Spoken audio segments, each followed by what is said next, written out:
nothing. Even though I've been highly enthusiastic about scholarship, I mean, it's something I dread, it's something I have passion for. It's something I want to harness global opportunities. I remember applying for quite a few during my undergraduate, but it was a local scholarship and I got the FSB scholarship. When the money came in, I was like, whoa, if I can get this money on local scholarship, what is it going to look like? I mean, when you get a global opportunity. But it's not because of the money, it's because of the experiences, right? Because of the skills you're going to get, because of the cutting edge research you're going to harness globally, because of the networking, the exposure. That's my target. Okay. But I don't know how to go about it. I have no idea, absolutely no idea about how to go about it. Until during my service, 3 years ago, during my NYC service, I met these highly enthusiastic core members, and we created this forum that, oh, I mean, all of us, we are like minds, we have similar interests, we have similar passion. So how are we going to go about this process? Like I said, remember, I have no idea. So some people there kind of have idea about how it works. So at the process of serving, they have their, they have their supporting document, they have their transcripts, their bachelor's original results. Some even have their passports. I don't have passport 3 years ago. I don't have any transcripts. I don't have my originals. What I even have was my statement of results. I don't know anything about writing some exams, some qualification exams, like let's say if you're going to the US, for example, some courses will require you to write like GRE, some ask you to write like TOEFL, test of English language, test of English as foreign language. I don't know about all this. And it was quite challenging, even though you have that passion, but you don't know what to do. What do? I started asking questions. What should I do now? What are the necessary supporting documents I need to get? How do I go about it? And I started attending webinars like this. I saw some webinars that some scholars then webinars were not even like common. As of 3 years ago, webinars were not even common like this. I started attending webinars, just asking irrelevant questions. What am I going to do? Remember, what happened first was passion. You have passion. And secondly, was curiosity. I was extremely curious to know what I should do to, to harness this opportunity. Then the next thing I started doing was trying to get some of my, supporting documents. I remember during as an NYC member, I couldn't afford paying for my passport. I couldn't afford getting passport then. So in 2017, I missed that opportunity. I couldn't get my passport because I don't have money for that, because I need to process my transcript. And because I was serving in the Southeast, Nigeria, and I schooled in the North. My bachelor's was in Abuka Tafawa Balewa University, Bauchi. I schooled in the North. So I had to travel back from the Southeast to the North to process my transcripts, right? Nigerian challenges when it comes to institution, you want to get your transcript, some people will be like, oh, we can't give it to you. I mean, when we go further, there are some things you should do to get your own copy, student copy. And so I started getting this transcript. I started, I processed my original bachelor's results, got my transcript, and then the next one was, let me get my passport. Now, remember, I don't have any offer. I'm just getting this in just to be ready. Now, some people will say, you are lucky. When people tell me you are lucky, I'll be like, what's your definition of lucky? What do you mean when someone is lucky, right?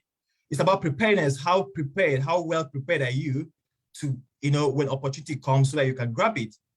Then I don't have money. Then after my NYC, what I did was I took some menial jobs before I got a corporate entity job. And then I remember that my first salary then, I was paid 50,000 naira for my first salary. And someone I contacted to do the passport for me, he's going to collect 35,000. That was in 2018. And I was like, you are collecting 70% of my salary for it. Then I was like, no, I'm not going to do it. But when I went home that night, I said, look, this money, it's better you just use it to do a passport, because if you don't spend it now, if you don't use it to do the passport, and you don't know when else you're going to do it. I was like, I'm not even sure if I'm going to get this scholarship, right? But I said, let me just do it. From 2017 to 2018, something happened. my enthusiasm led to my curiosity, and my curiosity led to me getting all these documents ready. And then what I started doing was to attend webinars. My core members, I asked some questions sometimes, they'll be like, oh, we too, we are also, we're also in the process. We don't have all the answers. So what I'm going to do is to go to webinars.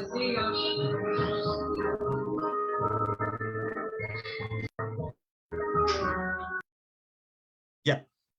So what do we do? What do I do then? We started attending webinars like this when scholars that have their, when scholars that are organizing webinars like this, we started attending the webinars, and that was where our eyes opened, and we became enlightened about the nitty-gritty of the scholarship applications, about what to do and how to go about it. So something in 2018, I'll be talking about the challenges, some of the challenges I faced. Like I said, the supporting document was really, really challenging. So I got them. Another thing was writing those essays. I mean, I know we are good in writing English. English is what we use in our daily activities, in our academic pursuits. But then you have to write a very captivating essay before you could get, before your application will even be reviewed by global scholars, right? By institutions. So writing a good essay is a skill set on its own. You may be good in writing, perfect, that's all right. But there are some pros and cons that should be applied to your essay writing, to your skills. So, I mean, I started learning those skills. What should I do? How to go about them? It was webinar like this that tell me, oh, you should do this. This is what you should include in your essay. This is what you should portray more. This is what you should do. This is what you should add in your essay. And this is the presentation style. And then it was quite challenging. From 2018, I wrote more than 30 applications for different institutions across the world. In 2018, more than 30. Guess what? I got rejection for all. Even one I didn't get. But something happened. I contacted a prof in US in 2018, and I wrote to him, and he said to me that he reviewed my application, that he don't think I'm going to be a good graduate student. That was what he said. So it hurt me. When I went home, I cried because I feel that, oh, I mean, you've actually given your best. Someone is saying you will never be a graduate student. I mean, that's so harsh, but that's the truth.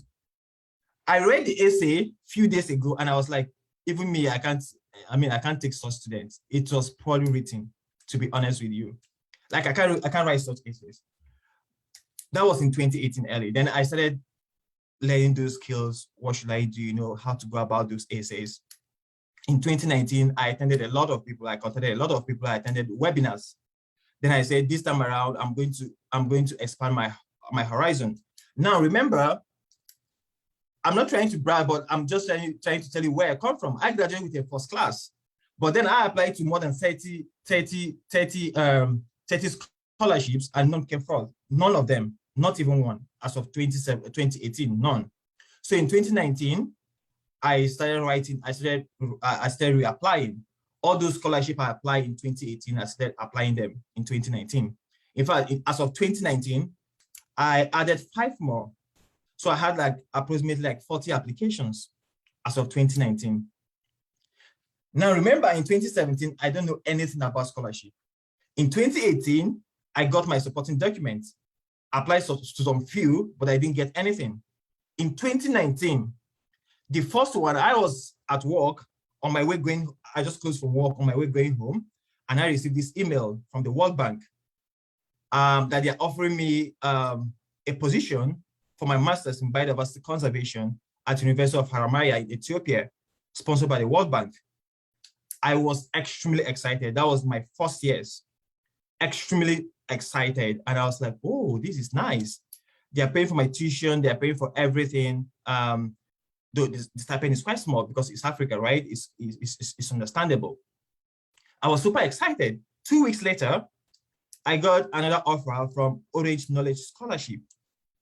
And I was, okay, in the Netherlands. And I was, which one should I go for? And I was quite confused. Should I take the World Bank? I mean, World Bank has prestige because you're a World Bank scholar. The Orange Knowledge Scholarship as well is in Netherlands and it's global.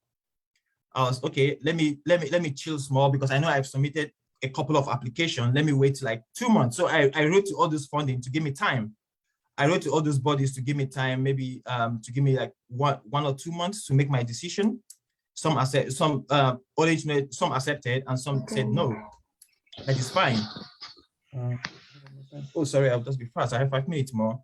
So 2 months down the line, because I applied to so many scholarships, Commonwealth made me an offer from my first institution. They made me the offer at University of Kent.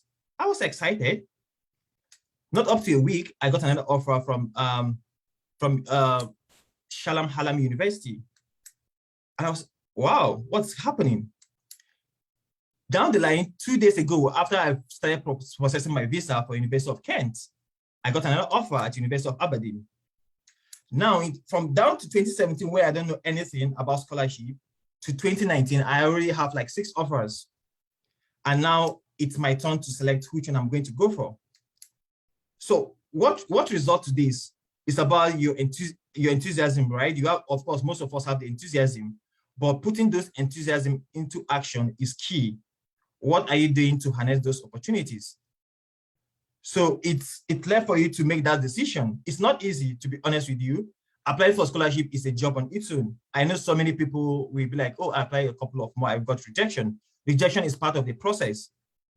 As of today, even if I apply for another master's in institution, I'm not even sure like I'm going to get 100% because there are so many factors that determine your acceptance into the institution. So, but down the line, I believe our speaker for the day will enlighten us more on what to do and how to go about it. So I hope you draw like you kind of get up in point 1 or 2 things from my story and how to go about it. You're curious, just apply, make sure you take whatever it is I'm going to say in the webinar, attend webinar, ask questions where necessary, do a lot of things. So down the line, it has been amazing from one point to another. The only thing you need is just 1 year. Trust me, you need 1 year. If you just get 1 year, trust me, everything will fall in line. When I got the 1 year, I started, when I understand the concept of applying all this scholarship, even my PhD application in the US, I only applied to one. And that's the one University of Oklahoma, and I got it. And down the line, I've made some numerous applications that got accepted down the line. So you need to be serious about this journey if you really want it to be to come to manifestation. One really need to be serious about it. You really need to put the energy. You need to dedicate more time to it. You need to sit up. It's really a tough journey, but I believe that when you do that, when you apply the necessary techniques that you're going to get from this webinar today, definitely you're going to get a yes. So thank you, everyone, and I'll be here. I think down the line, there'll be questions and answers. And if you have any questions from what our speaker will be saying, or if you're going to direct any question to me, I'm available to answer all your questions. Thank you very much. Wow, that was absolutely amazing. I hope you can hear me. Please, if you can hear me, can we use the chat room? Let's get the chat room buzzing. That was absolutely amazing. If you can hear me, can I see the yes in the chat room? Can you hear me? Let me see the yes. Okay, thank you. Sorry, can I say something, please, just for a minute? Sure. Yes, please. Okay, one of these, when they really reached out to me and I learned that the guest speaker was Mrs. Sosanya, I was really excited because she's my mentor when I was in school during my bachelor's degree. I'm in her first year, and even though she doesn't know me personally, but she often comes and lectures, give us some tips about how to take our academics serious, how to because the future is bright. She exposed her to a lot of opportunities. She didn't know I was taking notes, and that was where the enthusiasm started. And it's really a privilege sharing the same platform with my mentor. Remember, I was a bachelor's degree there, she was a lecturer, and I look up to her. But today I'm sharing the same platform with her. This is what scholarship will do to you. It will connect you to a lot of people. You sit on the same platform with your mentors one day, So, Mrs. Sosanya, thank you so much for what you've done in our life. And I'm a product and I'm a testimony to the energy, the the lessons, the training you've actually incorporated in us over the years. Thank you so much, Ma. Also, if that's like icing on the cake, I almost feel like this webinar is and so much. But let's do a quick introduction. Where are you joining us from? Can we have your name and where you are joining us from the chat room? Can we have like 5, 6, 7 responses? Bolukemi, Simon Ame, where are you joining us from? And I'm going to do Jackson from Abuja, you're welcome. Offense from Abuja, Temitope from Abuja, Gladys from Abuja, is everybody from Abuja, Emmanuel from Abuja. Francis Daniel from Ekiti, welcome. Bruce from Abuja, Kemi from Abuja, David Tina from Owerri, welcome. If this is your first time on the Read platform, say hello so that the ushers can locate you and give you the first time. Divine from Lagos, you're welcome. And give you the first timers. Musa from Kano, you're welcome. Ruben from Abuja, Evelyn from Lagos. If this is your first time, can you say, okay, yeah, Tina, this is your first time. Maria from Abuja, Benny from Enugu. Okay, so we are Rom from Czech Republic. You're welcome, Rom. Simon from Abuja. Okay, so we'll be dropping our Facebook page on the group chat now. Please go to the Facebook and like our page so that you can see Peter from Abuja. You're welcome. Hello, first time. Yeah. Itel, we didn't see your name. I can just see Itel A33. Okay, so this is what we do at Read. And Chinedu, you've said so much. Interestingly, last week was Chinedu's birthday, and I wanted to spotlight that picture I saw. He's laughing. Chinedu was awesome. I shared it with some people, and you needed to see Chinedu in GS3. He didn't have money for junior WAEC. He had to go and do sales boy in a boutique to raise the money for his junior WAEC, and look at him today. I mean, we don't look like we've got, you need to see that. I think I'll still find it as spotlight so that you'd understand. And Chinedu, thank you so much for being so open. Thank you for the complete candor. Now, this is the message to all of us. You are the reason why you are where you are. It's what we say at Read, it's what we preach. You are the reason where you are where you are. The day you are tired and you're ready to move, you would move. Now, Chinedu is a first-class student that got over 30 rejections for not being able to write a proper essay. And I love the way he said the story. He said he took back the essay and he read it and he knew that he himself would not have given himself a scholarship.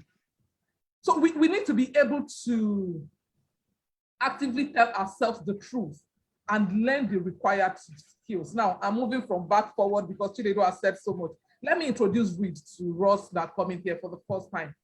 Read, we are a group of interesting people going somewhere to happen. We are taking our lives by the horn and we are changing the narrative of this generation so that the next generation will remember that we actually moved on this planet called Earth. What is Read? We are a community of people that are committed to raising 10 ethical millionaires. Underline the word, ethical millionaires, because we believe that money can be gotten in an ethical manner. Ethical millionaires that can give, and our definition of a millionaire is somebody that can give $1 million in any currency they are earning in. Dollars, yen, naira, euros, whatever currency you are earning in, you'd be able to give $1 million to a cause you believe in. So if you believe in education, you believe in educating the girl child, you believe in medical, whatever it is, you're able to give $1 million that currency to change the narrative. And for you to be able to do that, you can't give what you do not have. You have to be able to give it. So there are various ways of giving money. You have to make money. To make money, for some of us, we need to get a better job. To get a better job, which is why we are here today, you need better skills. To get a better skill, You just might not have the money to be able to afford the education. So you not having the money to afford the education is not a deterrent. That is what Chinedu has so eloquently told us about. In fact, the way I was talking, I was like, hey, I am writing, but I don't want to talk so much about me. So that is us at READ. That is what we do. We learn. READ is an acronym. R stands for Raising Ethical Millionaires. E stands for Expanding the Mind Through Knowledge. A stands for Applying the knowledge. So you expand your mind, but it's not the knowledge you know. It's not head knowledge. Chinedu has said so much. You're like, wow, wow, wow. Until you pick up your Bible and you're going to start writing those things, nothing is not going to happen. So A stands for applying the knowledge, and this stands for doing first things first. So if you actually want a scholarship, you need to get up at it. And one of the other things that fascinated me about Chinedu is 2017, just down the line here, he didn't know anything about scholarship. There are some of us that your day is going to break here today. When your day breaks, you start running. You are not procrastinating. You are not doing anything. You are running. So that is simply us at READ. We dropped our link on Facebook. We have some past videos where we discussed amazing things. But today, we have so much to discuss in so little time. With no much further ado, you've already heard that. Let me use the word teacher of the teachers. Ma, I am waiting. I got my book, I got my book, and I'm ready to write. I've read so much about you. Thank you for honoring our invitation. And the same way you were able to fire Chinedu, we are here, ready to be fired. So over to the media team, please, can we just read their profile? Then the next voice you'll be hearing will be Mrs. Mercy. Thank you so much, everybody. You're welcome once again.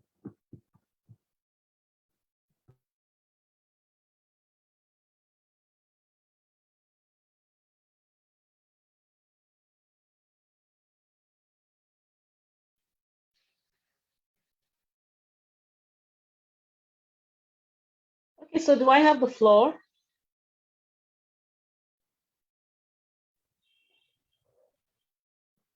Can I go ahead? We wanted to play your profile before you go ahead, ma'am. Okay, that's fine. So that people would get to meet you.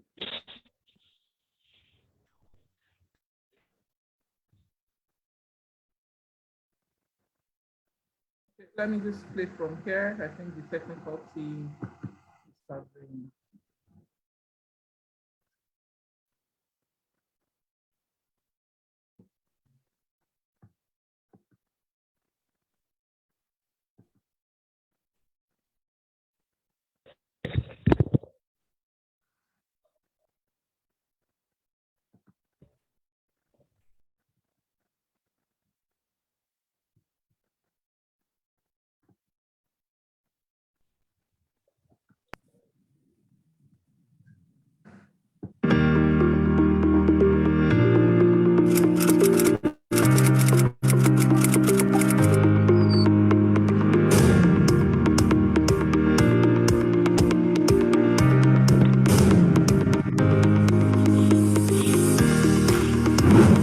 Mercy Sosanya is currently a PhD student and teaching assistant in the Department of Nutritional Sciences, University of Texas at Austin, USA. She is also a principal lecturer with 15 years of experience in teaching and research, and is the immediate past head of the Nutrition and Dietetics Department, Federal Polytechnic, Bauchi.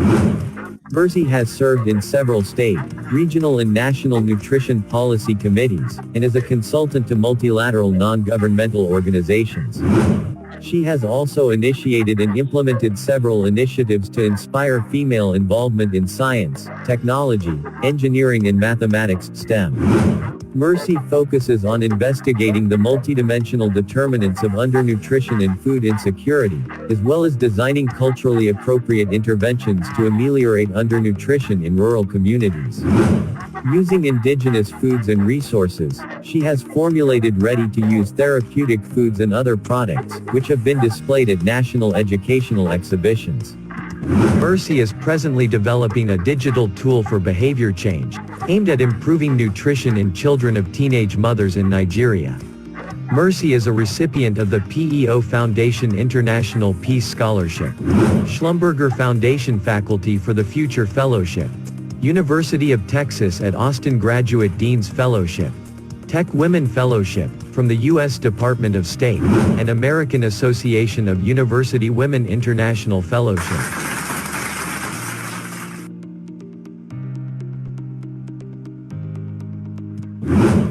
Chinedu is a passionate ecology, energy transition and sustainability scientist with over 4 years of professional and volunteering experience in the United States of America, United Kingdom and Sub-Saharan Africa.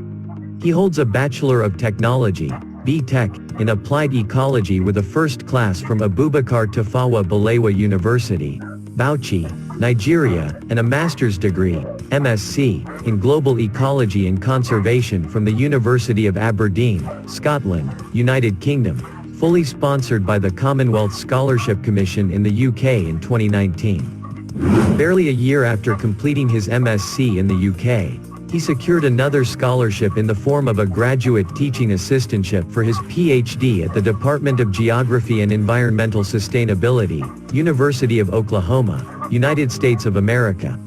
He will be researching the socio-ecological study of the energy transition. His research will see the integration of energy transition and sustainable practices to combat climate change, particularly in Nigeria. He started his career as an environmental baseline officer in Ashawa Consults Limited, a multi-international organization and one of the best environmental consultancies in Nigeria in areas of environmental impact assessment (EIA), environmental audit (EA), environmental compliance monitoring (ECM), environmental protection and rehabilitation plan (EPRP), and biodiversity management plan (BMP). In January 2020, he was selected as a young leader for the Scottish Wildlife Trust to work with young professionals and other like minds to help the trust achieve its vision. The vision of a resilient and sustainable ecosystem. He became the first African to have held such a position and was subsequently featured in the Trust 2020 magazine for his contribution in birdwatching across Aberdeen and its environs. Chinedu is an active member of the British Ecological Society, a professional member of the Association for Environmental Impact Assessment of Nigeria, AEIAN, and a student member of the America Association of Geographers, AUG. He is passionate about the environment and looks forward to more networking opportunities and collaborations to build his professional and academic experience across the globe. Ladies and gentlemen, on this prestigious platform, let us make welcome Mrs. Mercy Sosanya as our guest speaker and Mr. Chinedu Candidus Nsude as our moderator.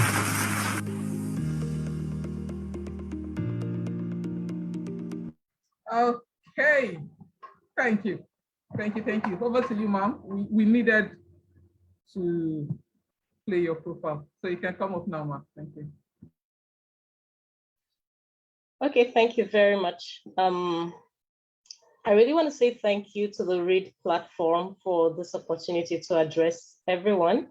It's really a pleasure, and my passion is actually working with young people to develop their potentials and succeed in life. And I'm just grateful for the opportunity. Thank you. And Chinedu, that was quite an amazing story. I'm so excited about your story, and I'm really glad that some of the things we said at that time made sense, and eventually you are where you are today. Congratulations. And let me just say to everyone that is here that Chinedu's story can actually be your own story. One of the things you need to understand from what has been said so far is that you don't need to know anyone. You don't have to have connections. You don't need to be a superhuman being to be able to get these opportunities. They are out there for the taking. It only takes a lot of hard work. And I'm sure that many of us wouldn't go through all the stress that Chinedu has gone through to get to where he is today just because of the rejections. 30 rejections, that's a lot, and that's enough to discourage a lot of people. But then when you are resilient and you keep pushing, you will eventually get what you desire. So thank you very much. That was a very interesting opening to this meeting. And I'm thinking that probably my work is done. I may not even have to say anything because you've done quite a lot already. Okay, well, let's jump into what I have. For today, I will be talking about scholarship pathways. And like they've said, my name is Mercy Sosanya, and I wouldn't take more time on that.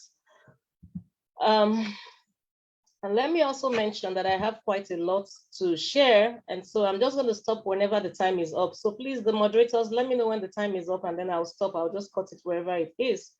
Okay, so what are my objectives for today? I would like to talk about how to search for colleges, how to search for scholarships, how to write a winning essay or personal statement, how to write a winning scholarship application, how to impress your scholarship panels, and then I will also tell my story if there is time. And if we have a little more time, I may just read some of my previous personal essays or narratives that I've written for different scholarships. All right. So the first thing I will start with now is the college search. Sorry, is this still being recorded? Okay, it's live, so I think it's fine. Okay, so first of all, when it comes to studying abroad, there's a lot that goes into it, but the first thing you need to do is to decide if you should study abroad. It sounds very strange coming from someone who is studying abroad currently, right? But then the truth is that I need to just make it clear to everyone that you don't have to study abroad for you to be successful in life. I hope that is clear. It's an exciting opportunity. It's an excellent thing to do, but I want to tell you that it's not only those that study abroad that excel in life or that succeed in life. So it's not compulsory you must study abroad before you become successful. But then the thing is that you need to decide on your own if studying abroad is for you. And if you have decided that you want to study abroad, then you need to go all out to do everything you can do to make sure that that dream becomes a reality. And I'm saying this because there are sometimes that some people probably what should make them successful is in Nigeria, then they run abroad and begin to suffer and struggle all their lives. No. You need to decide, first of all, if it's for you to study abroad. And we have different ways of making decisions. For me, how I make my decision is that I pray and ask God, what do you want me to do? And if God says it's time for you to go and study abroad, then I will take that step. And if God says no, there are so many opportunities that have come my way that were excellent opportunities, but I prayed and I got to understand that those opportunities were not for me, and I let them go until the one that God brought for me. So that's my own way of deciding. For some of you, you have other means of making decisions. Apply those same means and decide, first of all, if you should study abroad. And then if you decide to study abroad, then you must go all out to make sure that it's a reality. Then the next thing you need to do is to decide what courses you qualify for and what courses there are that interest you. Okay, you want to study abroad. What are the things that are interesting to you that you want to do?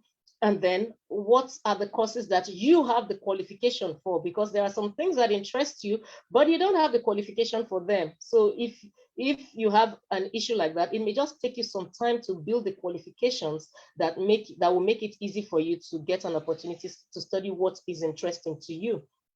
So after you've decided what courses you qualify for and what courses interest you, then decide which of the country or which countries you are interested in, okay? There are so many countries out there with so many different opportunities. So decide which country you want to go to, and then put your energy, put your mind and all the work that is needed so that you can get into those countries. Then the next thing to do is to search online for the institutions that offer your courses of interest in those countries that you have outlined. Okay, I won't spend too much time on that, but I think that's clear enough. So Google is your best friend. When it comes to studying abroad, Google is your best friend. Just go to Google and find, just type into the search bar, universities if you decided to go to the UK or if you decided to go to the US, universities in the US that offer so and so masters in so and so field, okay? Or if you decided to study in the US, wherever it is, just type that in the Google search bar and you will have a place to start. And then you can start vetting all of those schools to make a decision. So Now, if the quality of the institution is important to you, one of the things that helps is for you to check for the global ranking of that institution. And one of the simplest ways, one of the simplest rankings I like to use all the time is the Times Higher Education World University Rankings, okay? Now, it ranks every university in terms of the quality of those universities globally. And for me, one of the criteria that I had was that whatever university I want to study in abroad must have a higher ranking than the best university in Nigeria. And as at that time in 2018, University of Ibadan was the best university in Nigeria. And currently it is still the best university in Nigeria. And the ranking of University of Ibadan is 600 to 1,000. That's out of about 15,000 universities that are in that ranking, okay? So, so if we are 600 in Nigeria, then I want to go to something that is better than that 600, because that will now make it worthwhile for me to study abroad. So look, you can look at the university rankings, but for some people, this is really not important. So if it's not important to you, it's not a big deal, okay? And then after you've looked at the university rankings, you have, selected the universities you want to go to in that particular country. Select 3 to 6 institutions that suit your preferences, and then begin to make the inquiries, begin to do all the search and find out all the information you can about those universities, okay? So now visit the websites of those selected departments in the institutions you have identified. I talked about 3 to 6. Chinedu identified 30, okay? And I will also tell you that before I zeroed in on the ones that I eventually picked, I had identified like 25 or so, okay? And I wrote to all of those universities in the US. I wrote to 25 universities asking questions. I am so and so person from Nigeria. I have a Master of Science in so and so field, and I'm wondering what are the requirements to be able to get into a PhD? What's the timeline? What's the duration of your program? How is there funding for graduate students, in your university? And I asked all of those questions, okay? So I said 3 to 6, okay, but it can be more than that. So visit the websites of your selected departments in these institutions you have identified. Read about their admission requirements, read about their funding policy, the faculty profiles. That's very, very important, because if your research interest does not match with the profiles of the faculty members, you may not be taken. So look at the faculty. When I say faculty, I'm talking about the lecturers there, right? Let me use the Nigerian term. Okay, so the faculty profiles, look at what each person is researching on, and make sure that there are at least 1 or 2 people in that department that their profiles match your own interests. Because if you just apply generally and say, I just want to come and study this, no, they're not going to take you. They have to be able to match you with a member of faculty that has interests along the lines of your own interests. So that's how it works. Then you can also look at the student life, and then look at their graduation requirements. What do you need to graduate? Look at the achievements of the alumni, and then other relevant information. One of the things my friend, Dr. Tito Ewuchukwu, said when we had a webinar like this recently, she said that one of the things that is important is that try and look for a state or a city where you know somebody, okay? That may not be important for everybody, but living in the US or in a foreign country can be lonely at times if you're not able to, get into the life of things that are going on in that place. So sometimes it's good to always have a breath of fresh air, somebody that is familiar, somebody who lives maybe not far away, that you can easily run to when things really get tough, because I can assure you studying in a foreign country can get tough at times. So that may also be a consideration for some people, but for me, it wasn't really a consideration, because I know that I really didn't have anybody, I didn't know anybody, okay, in the place I was going to study, and I was ready to go anywhere. But the beautiful thing is that I have my family, and my family is here with me, so that covers up that, aspect of being lonely. I don't have to be lonely because I have people living with me, okay? Yeah. So now, if you're in doubt about anything you read on the website, then you can send a courteous and well-crafted email to the email address on the department's website with your inquiries. So how do you craft this email? Introduce yourself. I am so and so person. Okay, let me use my example. I'm Sosanya. I have an MSc in human nutrition from the University of Ibadan, Nigeria. And then I'd like to ask, I have a few inquiries I'd like to make. Please, what are the specific requirements for admission into your department? And then is there funding for graduate students? And then what's the duration of the studies, okay, in your department? For instance, how long does a PhD program take to complete? And when you are writing this email, avoid grammatical errors, because once you make grammatical errors in that email, you are nailing yourself and you are telling them you are not a suitable person for a PhD. So you must make sure that there are no grammatical errors in any email or communication you're sending to them. And I can assure you, in most foreign countries, somebody will respond. Definitely. It may take them 1 week, it may take them 2 weeks, 3 weeks, 4 weeks, it may take them 2 days, it may take them 1 day, but I can assure you that somebody will respond. They are not like, us in Africa that sometimes we may just see some of those emails and ignore them. Somebody will definitely respond as long as it's sent to an official email address. So be patient, okay? So another thing is you need to ensure that you have the basic requirements for admission. So if they've told you that, okay, you need to have, you need to take the GRE exam or TOEFL exam, and you need to have so and so score because our cutoff is from so and so point upwards, okay? So you need to make sure you have those requirements. So in the US, in the UK, graduate schools do not require the GRE or GMAT exam. In Australia as well, they do not require the GRE or GMAT exam, but in Australia, the UK, and many other countries that are English speaking, they require you to take the TOEFL, which is a test of English as a foreign language, or the IELTS exam. These are all exams testing your capability to understand, speak, and write in English, okay? Because you need that to be able to be successful in graduate school in an English-speaking country. Now, in the US, you need to have, in many universities, they require the graduate record exam, or that's a GRE or the GMAT, okay? But the good news is that because of COVID-19, most schools have waived the requirement for the GRE or GMAT for this year, for 2022, and I think 2023, they've waived these exams. So if you really want to get into school and you want to, avoid this hurdle of doing the GRE or GMAT, this is your opportunity to do that, okay? And then you need to have a good CGPA. You need to have a good cumulative grade points average, okay? Chinedu told you that he's a first-class student, okay? And then there's nothing stopping you also from getting a first class. But then if you're done with school and you didn't get a first class, that's not a showstopper, like one of my in-laws would say. That's not a showstopper, okay? You can still get into the university with a 2-2, okay? And you can even get in, with a 2-1 and even a 2-2.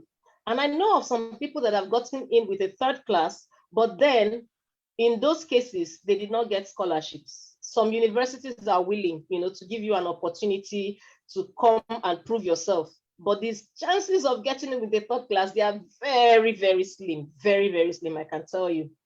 And then the chances of getting in with a 2-2 is also slim, better than a third class, but is also very slim. And then the chances of getting in with a 2-1, of course, you have better opportunities, okay, better chances. And with a first class, better chances. But I must tell you that the admission panels do not only look at your CGPA. That's why somebody with a first class, like Chinedu said, could get 30 rejections, because the application is a complete package.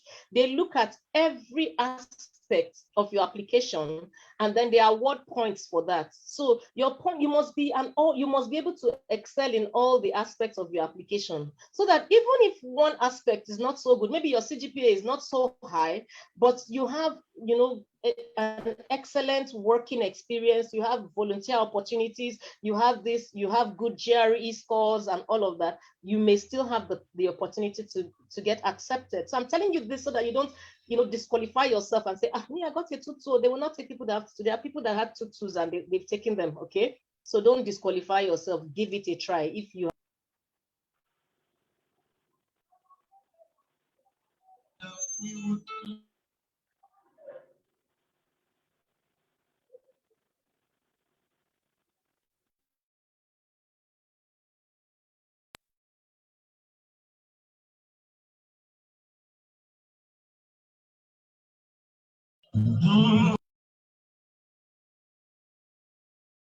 I hope everything is okay.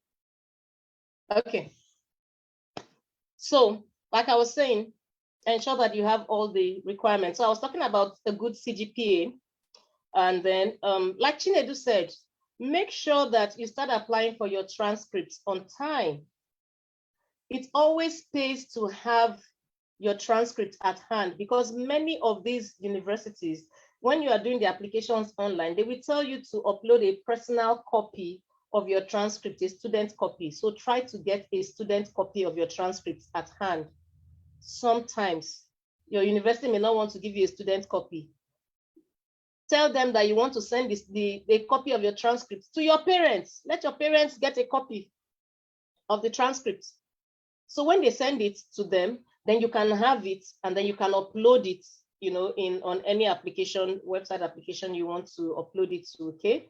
Then make sure that you have your passport ready. Like Chinedu said, he didn't have any opportunity at hand, but his passport was already available, so that the moment an opportunity comes, he's off, because opportunity, my mom used to say that opportunity comes but once. In many cases, the opportunity is only available to those who are prepared to take it. It's available to everybody, but the opportunity can only be occupied by those who are already prepared to take it. So be ready at all times.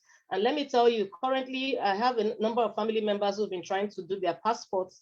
And I heard that there are no passport booklets in Nigeria, so they've not been issuing passports for so many months. So the moment that process opens up, please just make sure that you have your passport if you're thinking of schooling abroad. All right. So another thing is that you need to have strong letters of recommendation from people who know you and are able to speak about your personality and about your capabilities when it comes to academic studies. So those of you who are students, this is the time to smile at your lecturers as much as you can. This is the time to go and help them. When they are coming to class, carry their bags. When they are anything, ask them questions, be friendly with them, because you will need them eventually to write a letter of recommendation, okay? And sometimes one of the things that throws people off balance is when you need a letter of recommendation from someone, and then the person tells you to go and draft it. And you're like, why would I be talking about myself? Why would I be drafting letter of recommendation for myself, okay? That's how it works. The truth is that they don't know you as much as you know yourself. So all you need to do is draft it as if you're writing it for someone else that you know very, very well, because some of us, the idea of, our Nigerian humility, we don't want to speak too highly of ourselves. See, when it comes to a letter of recommendation, it's an opportunity to blow your trumpet. It's not a place to show how humble you are or how, shamefaced, so to say, that you are. You don't want to, no, this is where you need to blow your trumpet. So if somebody asks you to write a letter of to draft the letter of recommendation, go ahead and draft the best letter of recommendation you can draft for yourself without telling lies, because those lies will be discovered eventually, okay? Draft that letter of recommendation, send it to the person, and then the person will take it and even make it better than what you have written about yourself, okay? So don't get discouraged at this point. Do it, send it to them, and they will now rewrite it in a way that it shows that it's coming from them, okay? A way that suits their status, their caliber, okay? And then they will even make it better than what you've done. But this is your opportunity to blow your trumpet without telling lies, okay? Now, the next thing is, you need to have a strong personal statement. This is where a lot of people have problems. Your personal statement is so important.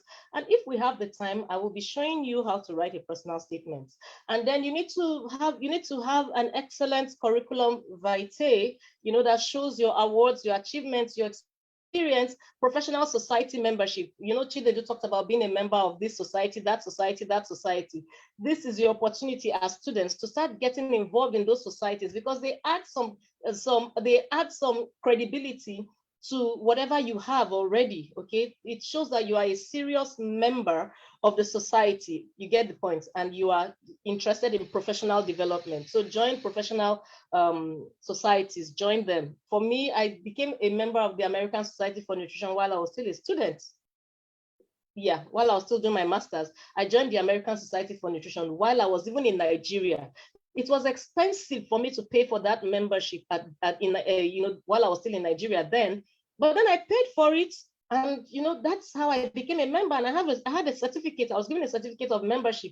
So even as a Nigerian student, I had never traveled to the US before. I was a member of the American Society of Nutrition. So that helps a lot. Then journal publications. You need to have journal publications. I keep telling people that if, okay, let me give you a typical example of my own department where I was admitted. I was admitted into the Department of Nutritional Sciences in the University of Texas at Austin. And I was told that they had about 120 applications and they only took 4 of us into that department. Why do you think I stood out? There are so many reasons why I stood out, but the truth is that somebody who has journal publications, if all of you are applying for the same thing, and I'm just giving you an example, 4 out of 120 is what they took. So imagine the number of people applying for what you want. There has to be something unique about you, something different about you. And so I already had like 8 or 9 journal publications before that. And so I put all of that in my application. I will tell you my story, hoping there will be time, right? So what I'm trying to say is I'm trying to emphasize the importance of journal publications. It's very, very important. It makes you stand out. So for those of you who, you're undergraduates, don't look for the easiest projects to do. Do a meaningful project, something that is tasking, something that is new and unique and interesting. And when you're done with that project after your final year, don't just dump it there on the shelf. Write a paper out of it. Discuss with your supervisor while you are still in school. So I would like us to publish a paper out of my project too. Is there anything, how do you think we can do this? And your supervisor, because your supervisors also need these publications to be able to be promoted, okay, where they work, in the institutions where they are working. So just explain that, and then when you're done, make sure that from your undergraduate project, which is a good project, you publish something. Send a paper out for publication. Attend conferences, present abstracts at conferences. These will make you stand out. Then another thing is, in the US especially, I will talk a lot about the US because that's where I live and that's the experience that I have. But I also applied to a school in Australia, and community service was not important in the school in Australia. All they were looking at was my journal publications, and they were also looking at how many times my publications have been cited by other authors. How many times have people made reference to my publications in their own publications? So that's one of the things that Australia looks at, okay? But in the US, the US is big on community service. My daughter is applying, to transfer from one college to another. And there's a whole large section of the college. This is not for scholarship or college application that talks about where have you volunteered? How many hours did you spend volunteering? How many times a month did you do this activity? Very, very elaborate details about her community service. So when we tell you to do community service, we tell you to volunteer. We know what we're talking about, because for you to get opportunities in many of these other countries in the world, you have to show that you are a change agent. You have to show that you are somebody who is going to take your learning and go back to your community and make a difference, okay? So you need to have community service, especially for the US, okay? Yeah. Now, when it comes to scholarship search, I've placed several websites here where I also search for scholarships, okay? And for many of these websites, they've opened my eyes to see a lot of scholarships that I didn't even know were in existence. So I've kept this here. You can just click on each one of the links. After School Africa here lists about 50 different scholarships in different fields, different universities, and all of that. And then we also have the opportunities for Africans. They keep listing every week. I check.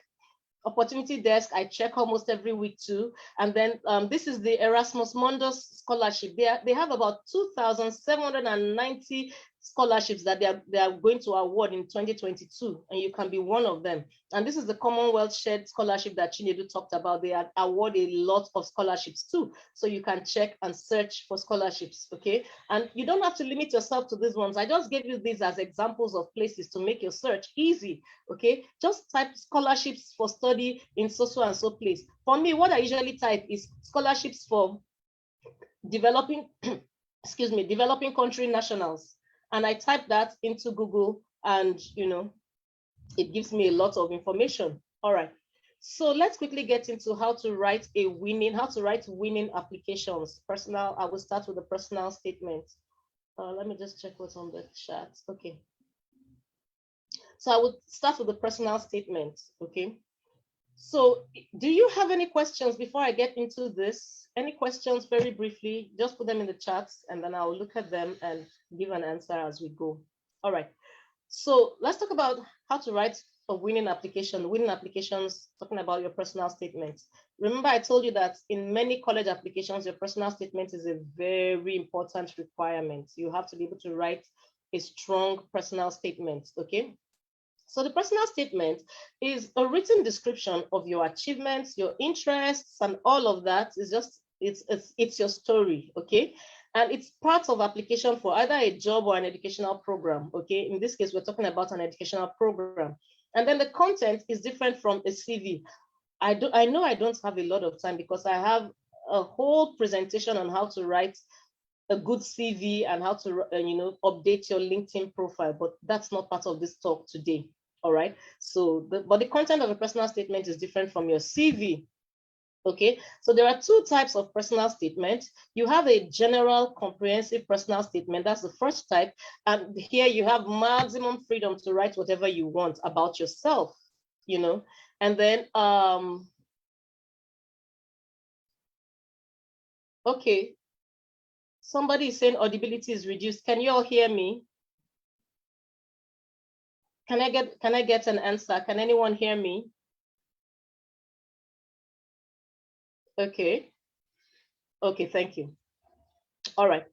So talking about the personal statement, I said there are two types of personal statement. You have a general comprehensive personal statement where you have maximum freedom to write whatever you want. And then you also have a personal statement that is a response to a very specific question.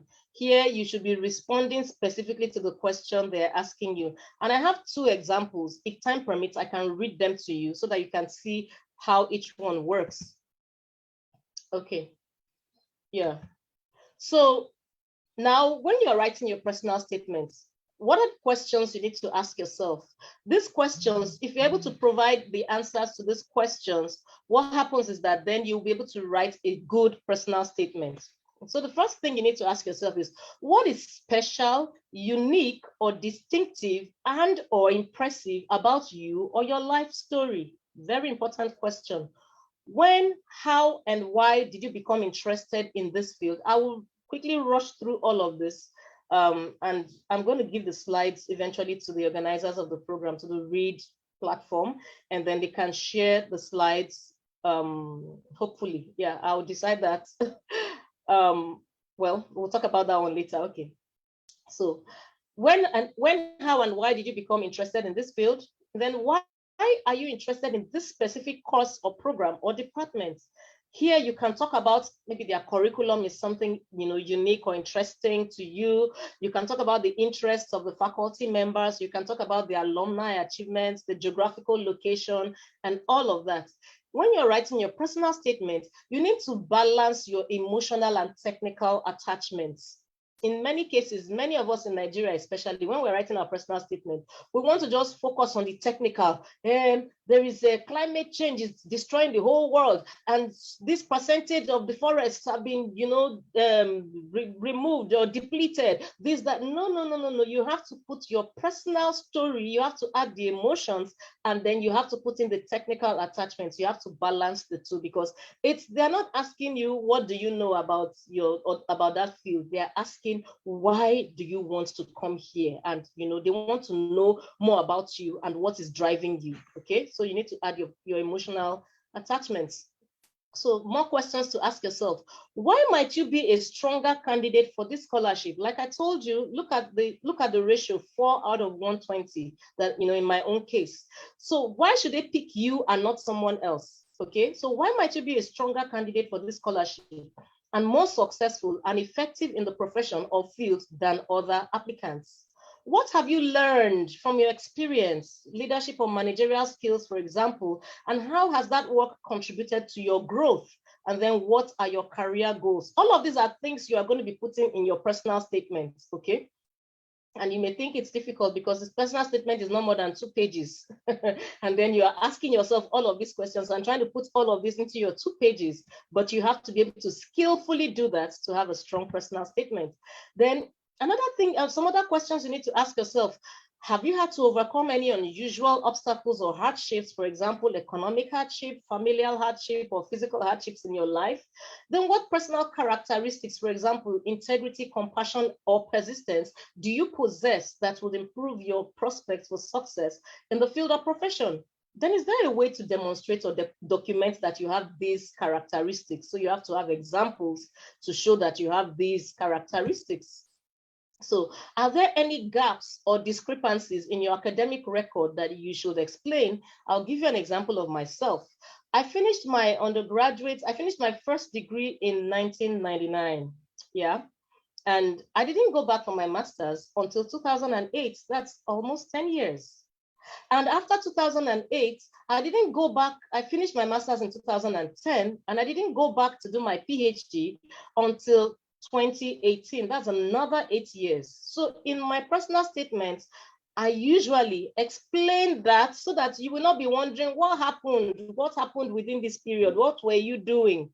So I explained that in my personal statement so that, it's not a question that will now disqualify me that maybe there's something wrong with this person, or maybe she went to jail, or maybe something. You know what I'm trying to say, right? No. I have to explain it, make it clear at the beginning.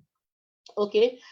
Some people feel that, if you do that, you are actually blocking your opportunities. But I tell you that in foreign countries, people like you to be upfront about things, about your situation.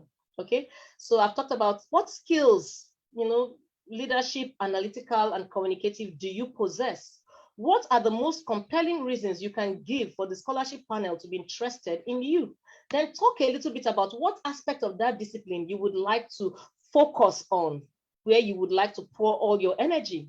And then what will be your proposed research and what will you be doing after graduate school? Yeah, so let's talk about tips for writing your statement, tips for writing your statement. Let me see if I have anything in the chat. Okay, let me just ask. I hope I'm not too fast, number one. And number two, I hope everyone is following me. Can I quickly get an answer? Am I too fast?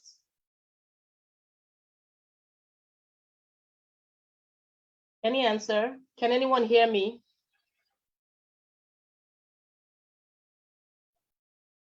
Okay, so I'm not too fast and everyone, okay, good, awesome, thank you.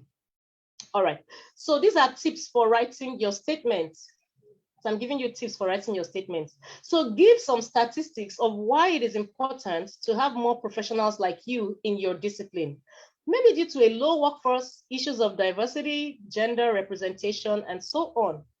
And then what will that department and institution do for you? How will they help you accomplish your professional goals?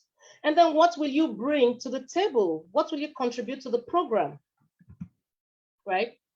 And then your personal statement should be concise, not more than 2 pages and free of grammatical errors, and it should be convincing. And let me tell you, you can find numerous sample personal statements online for many fields of study. All you need to do is to take what the samples you found online and use it as a guide to craft your own, because it must be your story. If you submit something that has been written by someone else, they usually check all of these things using plagiarism checkers, right? Plagiarism checker checks how much of somebody else's work you have quoted. And if they find out that you have collected somebody else's work and you just copied and pasted, you are disqualified already, because in the US, it is a crime. Plagiarism is a crime that people can go to jail for, okay? People lose their jobs because of plagiarism. And let me tell you, the standards for plagiarism in the US is different from many parts of the world. In many parts of the world, if you copy a long statement with plenty words and just put the name of the person that wrote it, you are okay. But in the US, if you are copying somebody's work and 5 words consecutively are similar to somebody else's work, the way you said 5 words, you wrote 5 words together, it's similar to somebody else's work, that is flagged as plagiarism, and people lose their jobs for that. Okay, even if you quote the person's name at the end, you put the reference at the end, as long as you have 5 words following each other, the way the person wrote it, you collected 5 words following each other, you are in trouble. So that means you have to make sure that whatever sample you are looking at online, you rewrite it in your own, you rewrite your story in your own words. That sample is just a guide to show you how to do it, okay? And the one I'm going to read to you today, if there's time, is just a guide, okay? It's not for you to go and copy it, and I'm definitely not going to include that in the slides I'm sending out, because that's my personal story, not your story, okay? All right, so you can find sample personal statements online. And let me tell you, for me, everything I need to, like when I need to write anything, I first of all go and search for samples of so online, and I look at what other people have written. Then it gives me inspiration, and then I know I'm able to write my own unique one, unique to myself, but that has given me like an idea of what it should look like, okay? So answer the specific questions you are asked if it's a specific kind of statement, and then tell your story. Be specific. Don't just say you will make a great doctor. Justify it, okay? Find an angle, even if your life story is boring. Yes, there are some of you that your life story is boring. Find a way to tell that story in a way that makes sense. Let me give you an example. For instance, there's this engineer. He was applying for something with, is it Schlumberger or whatever, one of these oil companies. And then they asked him a question. Tell us a time when you solved a problem. This is an engineer, a lecturer in the university, precisely ATBU. He was a lecturer in ATBU for some time. He was an engineering lecturer. These are the people that, you students used to look up to and all of that. The guy didn't have any example of whenever he solved a time when he solved problem. Do you know what he said? He said, well, there was a particular day my generator in my house refused to work, and then I fiddled with it, and I was able to fix it, and it worked. Do you know he got the job? His life story lacked drama. There wasn't much that was interesting about his story, but the little everyday experiences in life can actually be made into an interesting story. I hope that is clear. Yeah, so even if your life lacks drama, find an angle. All right. So like I said, don't just say, if you give me this opportunity now, I will make a great doctor. No, you have to be specific. In what ways are you going to make a difference? Okay. So more tips for writing your statement. Write an interesting opening paragraph. Let me tell you, if your opening paragraph is not interesting, people, the scholarship panel, they will not even read beyond that first paragraph. So it has to be attractive and catchy, because they have so many applications to read. And if they look, the first one or two sentences is not interesting, they discard it. So you have not even been given an opportunity to prove yourself. Okay, so that's why you must put your best foot forward. The first thing you say should be catchy and interesting and attractive, so that somebody else, so that whoever is reading will want to continue. And then in your personal statement, also say what you know about the field. Then avoid controversial topics like religion and politics, except if you are going to study politics or religion, okay? And downplay your personal opinions as much as possible, okay, when you are writing a personal statement, because you have people from all kinds of ideologies and places going to read your application. Now do some research if needed about that particular fellowship, or not if needed, do your research about that school. You should be able to say some things about the school you're writing your application to, and then write well and correctly. Avoid cliches. Many of us, our language is full of cliches. It is well. That's a beautiful biblical saying, okay, but it's not for your personal statement, or it's not for formal writing, okay? Yes, it is well. Convinced, yes, but avoid those kind of cliches, okay? And then for some of us, with the use of social media, we are so used to writing in abbreviations that it has entered into our formal writing. You write abbreviations, I have children who are, young people, and sometimes when they use these abbreviations, I ask them, please, what is the meaning of this thing? So many of those scholarship panels, they're even older than me, okay? Please, what does LMAO mean? What does LOL mean? I don't know what it means, okay? I'm learning from my children anyway, but I'm just telling you that the scholarship panels, they can't understand the jargon. You have to write clearly, concise, short statements, to the point, okay? Yeah, so let me just check, what is this? 8 minutes left, okay. All right, so scholarships. So let's talk about tips for writing your scholarship essay. So scholarships are a form of student financial aid do not require payment as long as you meet the terms of the award, and they're often based on merits, okay? As for scholarships, yeah, there are differences between grants versus scholarships. I won't go into that because the time is short. So what are the tips for writing your scholarship essay? So start the essay writing process early, because these things, you know, there's a limited time. Scholarship application time is short. Start the essay writing process early. Understand the scholarship provider's overall mission and purpose, and follow the scholarship essay's instructions. And then stay clear from essay topics that focus on negativity or pessimism. And don't be afraid to get personal. Seek out writing advice and feedback. Triple check your grammar. I didn't say double check. Triple check your spelling and grammar, and don't give up, even if you get rejected. So tips for writing your scholarship. So this applies to both the scholarships and the college admission process, okay? So you need to appeal to ethos, pathos, and logos. And I'm sure you are wondering, what? Yeah, ethos, pathos, and logos, okay? Ethos means how you establish your own credibility, reliability, or authority on the subject matter. So in this case, you are going to be relying on your personal experience in your scholarship essay. For example, you might discuss how your experience working as a volunteer with a nonprofit in a low-income area has influenced your thoughts on determinants of health disparities. Here, you are trying to establish your credibility based on the experience, your personal experiences that you've gathered, okay? And then for pathos, this is how you now bring in your emotional appeal. This is how you use emotional appeal, and including your creativity, your imagination, and all of that to tell your story or make your case. For example, you might paint a picture of how a close friend lost his wife during childbirth due to poor road access to a health facility. So you have brought in the emotion. This is a personal issue to you because somebody you know has suffered from this problem. And so that's why I want to get into this field of study to solve this problem, okay?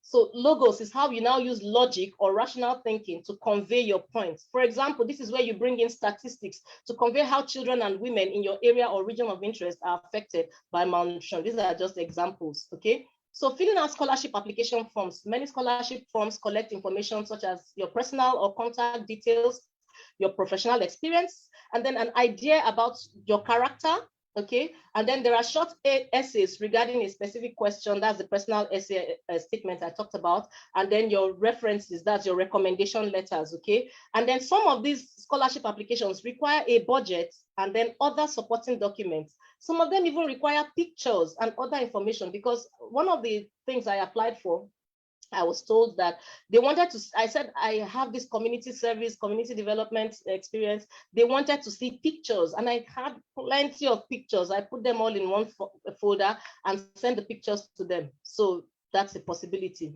all right? So you need to, how do you impress your scholarship panel? Like I said before, individuals with publications in reputable journals have higher chances of being selected. Ensure that you do a very, very good undergraduate project and discuss with your supervisor about publications. This paper is a paper published by one of my students while I was still working. I still work in Federal Polytechnic, Bauchi anyway, okay? So this student, you know, I was looking for a research assistant because the work I had was so much, I had so much to do. And this is, you know, a very, very expensive looking student. You know, this is somebody that, so she came and met me that she would like to be my research assistant. I said, look, I don't have money to pay you. Looking at the way you are, I can't afford to pay you. And she said, Ma, don't worry. Sure, you're going to teach me how to do research, how to use SPSS and how to do this and that. I said, yes, I'm going to teach you. She said, fine, I'll work for you for free. And she worked for me for free. And then fortunately, she was also my project student. She was assigned to me eventually. And then she did her research work, and she did an excellent job of her research. This paper was published during her NYSC. In fact, we wrote the paper before she graduated from Federal Polytechnic, Bauchi, HND graduate, right? Before she graduated, we had this paper, and it was published during her NYSC, okay? So you can see if she applies for anything, she is going to have a better opportunity. Another thing another way to impress the scholarship panel is let your passion and commitment to transforming society ring true and through. Okay, one of the ways is through community service is very, very important for scholarships. Many of us are only interested in work that is remunerated.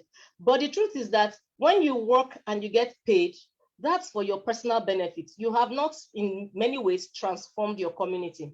But when you go out and do things in your community without being paid, then you are a change agent. You are making, you are making positive impact without waiting to be paid.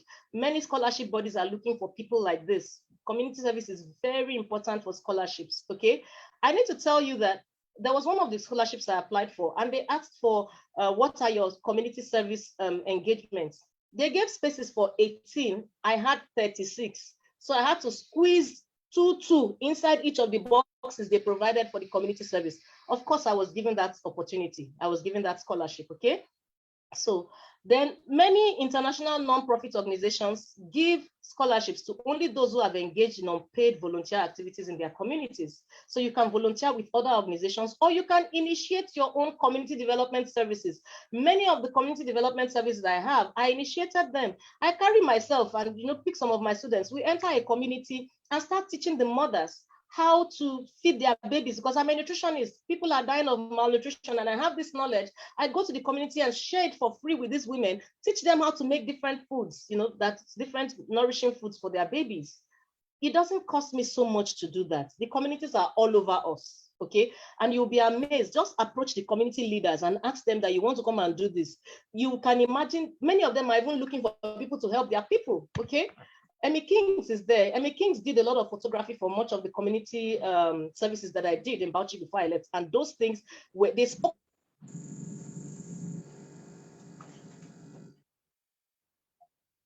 What is it about? It's about schooling abroad. School abroad. Okay. All right. So that is on that side. Like I said, I may not finish. I'll stop wherever.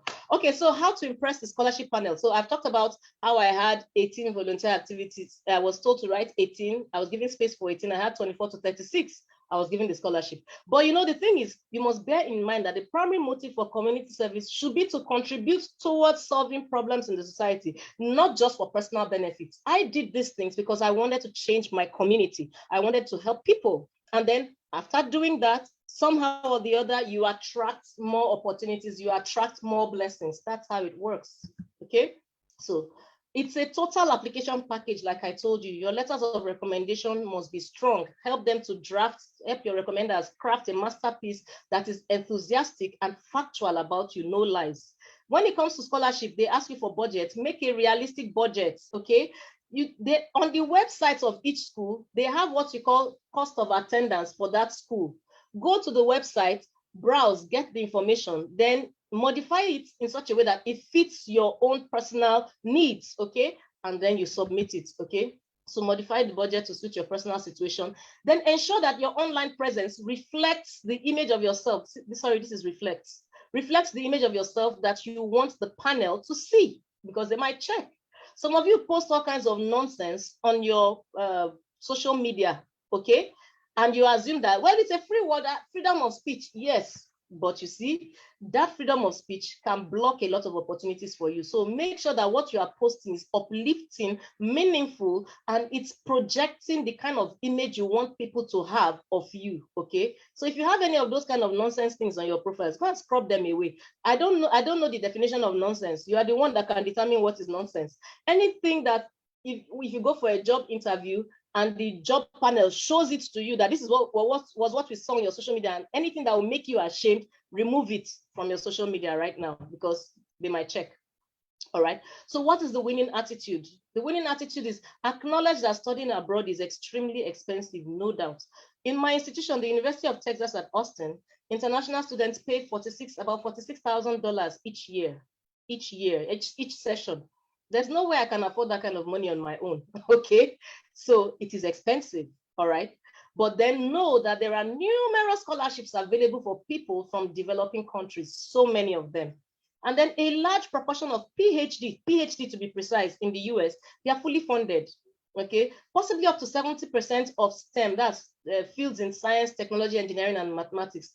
Almost up to 70% of STEM programs in the US, when it comes to PhD specifically, they are fully funded. Okay, so this means that once you get accepted into the program, you may receive a teaching assistantship like Chinedu and they will give you a tuition waiver, meaning that you don't have to pay that tuition, and then they pay you a monthly stipend. That's like monthly salary, that will, that you can use to live your life comfortably. Okay. Yeah. So know that there are numerous nonprofits and corporate organizations too that fund graduate education, and never give up until you achieve your dream. If you fail, keep improving your profile and then keep trying. It takes a lot of work to get a scholarship. Just do the work, believing that you will be successful. My story, if there's still time. Do I stop here? Do I stop?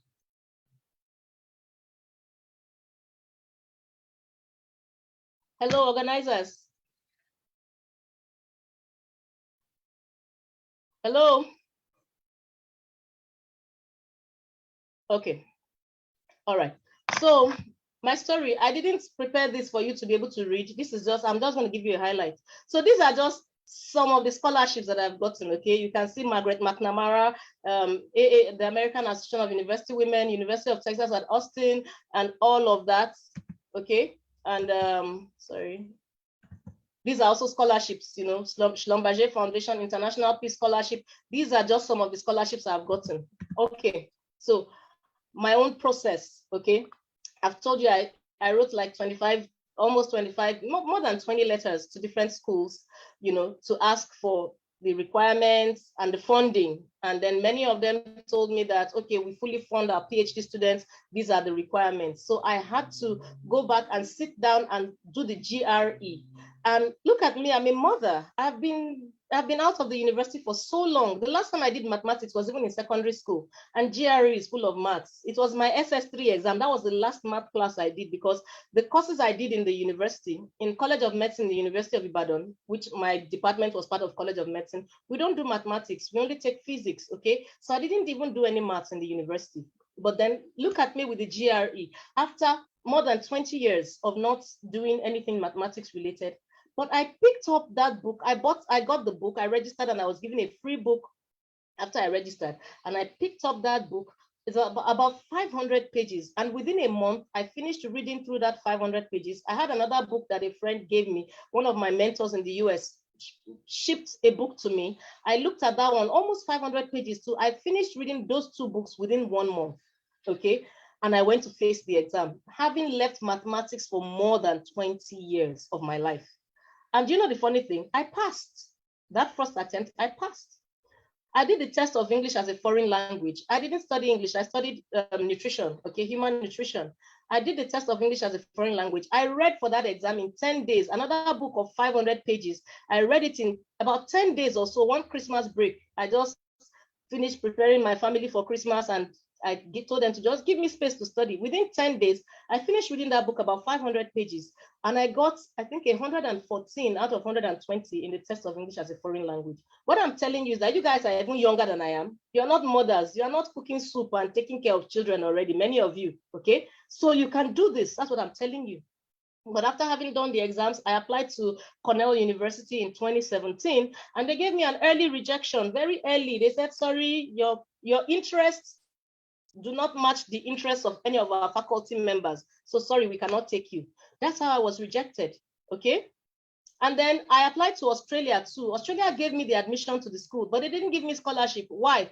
I didn't have enough publications and citations. So that year, after the rejections, I went and made sure I published more journal articles and started looking for my citation on the internet, because I wasn't even conscious that I needed to have my citations. Started looking for my citations on the internet, gathered them together.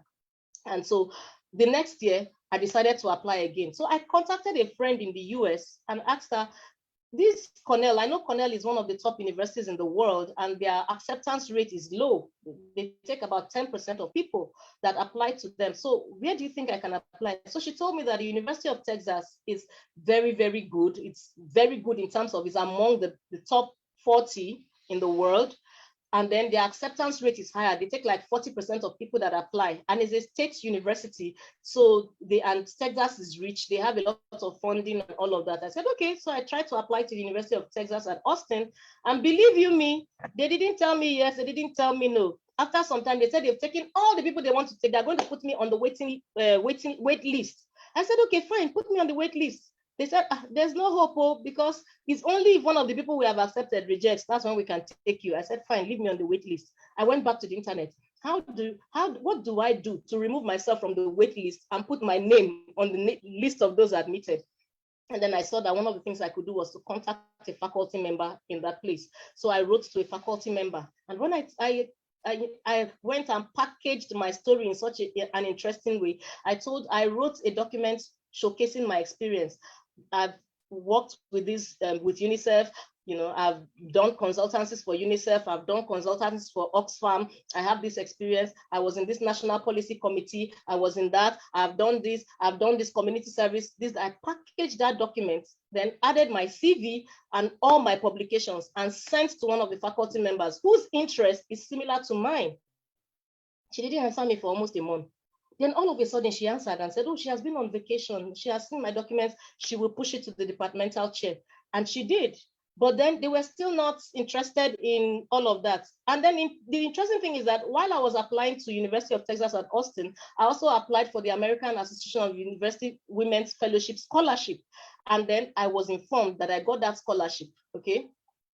I got that scholarship. They gave me the scholarship without even having the admission in my hand. I was not admitted yet, but they told me that they've accepted me, they've accepted my application, and then I was going to be given the scholarship. I said, okay, fine. I quickly forwarded that email to the faculty member that I contacted, and she forwarded it to the departmental chair.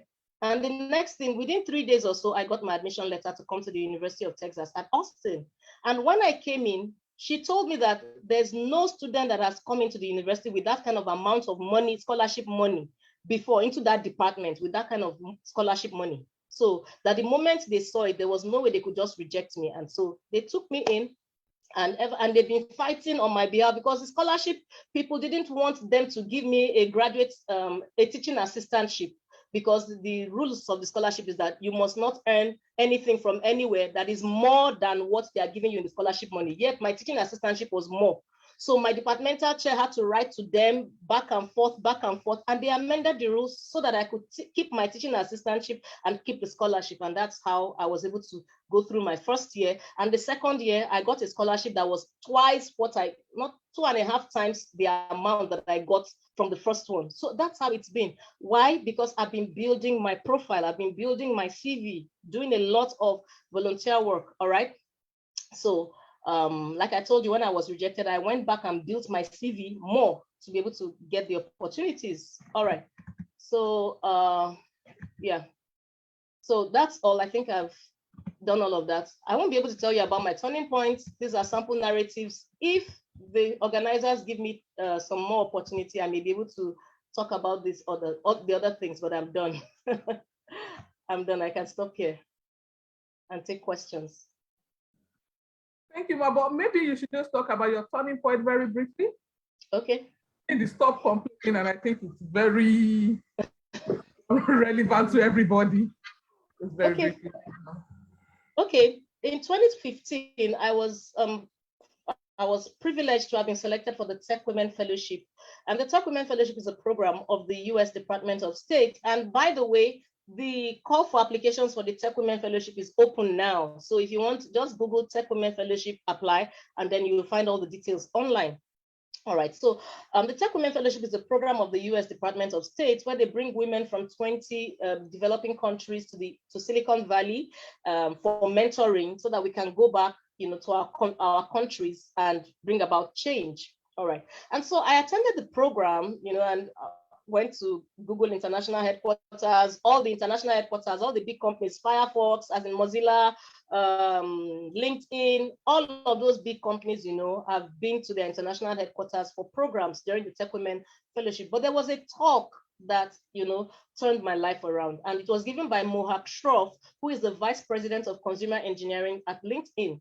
And so he said when he was first employed at LinkedIn, he was always complaining, why doesn't somebody solve this problem? Somebody solve that problem. Somebody do this, somebody do that. And then one of the days he said his boss just told him, hey, Mohak, shut up. We employed you here to solve this problem. So stop complaining and solve these problems. And he said his eyes opened. He didn't know that he was supposed to solve the problems. And that's how he started solving problems in his company and started growing and rising in the ranks. And then the next thing he said, but never stop complaining. I was like, what do you mean by never stop complaining? He said, look, there are problems in your community. You are the one that will solve those problems. So think of what you can do to solve those problems. So stop complaining. That's the first thing. But he said, after you've solved one problem, don't close your eyes to other problems. Keep seeing the problems, keep complaining about them, but then go the step further and keep solving the problems. So stop complaining about them because you are the solution to the problems in your community, but never stop complaining, meaning never stop seeing the problems and feeling bad about them. See the problems, feel bad, but then go ahead and solve the problem. So that's the paradox. Stop complaining, never stop complaining. So that was my turning point. Yeah, and that's what made me come back to Nigeria to become a change agent in my community, because I got to realize that so much has been given to me. I know how I can't even quantify how much the US Department of State spent sponsoring all of us to go to the US. So after being exposed to that kind of privilege, okay, and communing with leaders in the tech world, I felt that I had something to give back to my community. So I went back, all the things I've been complaining about in my community, I began to solve those problems. And I'm still doing that. I'm still looking for more and more ways that I'll keep solving problems. And I tell you, the more of a problem solver you are, the more opportunities will come to you. That's how it works. Some of the programs I organize, I bring out 5,000. Then when I was in Nigeria, food was cheap. I'll bring out 5,000, feed 30 children, gather them together, teach them about science, technology, engineering, and mathematics. And they go back, organize different programs for them, because I wanted my people to also be able to get to the stage where they are problem solvers themselves. So that's just how it works. Okay, thank you. I will stop here. My profile, my narratives are there, but I will just stop right now. Let me respect everyone's time. Thank you very much.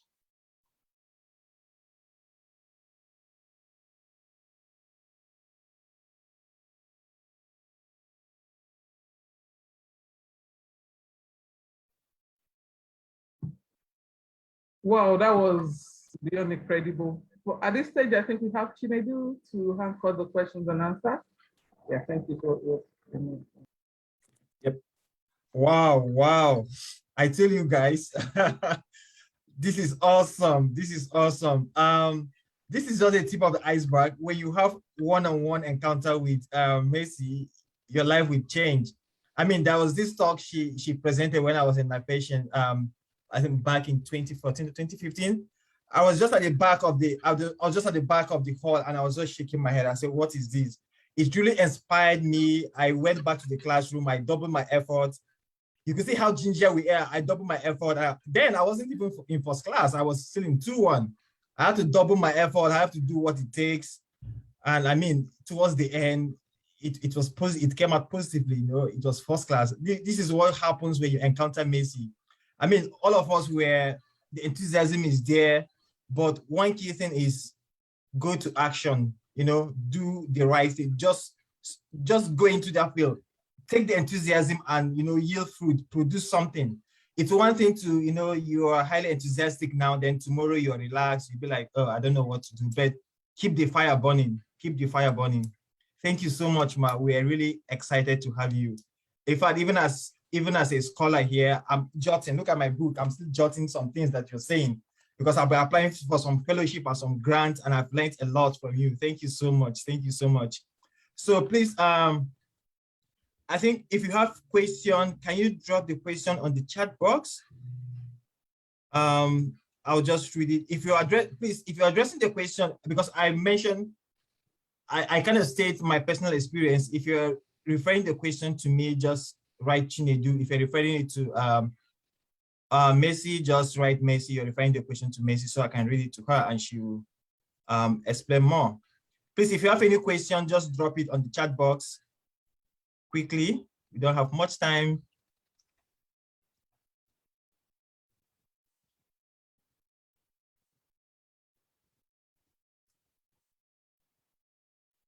I see a raised hand, Bernice Uche. Oh, okay. Is the person wanting to talk? Let me see. Okay, someone is asking about the Tech Women Fellowship.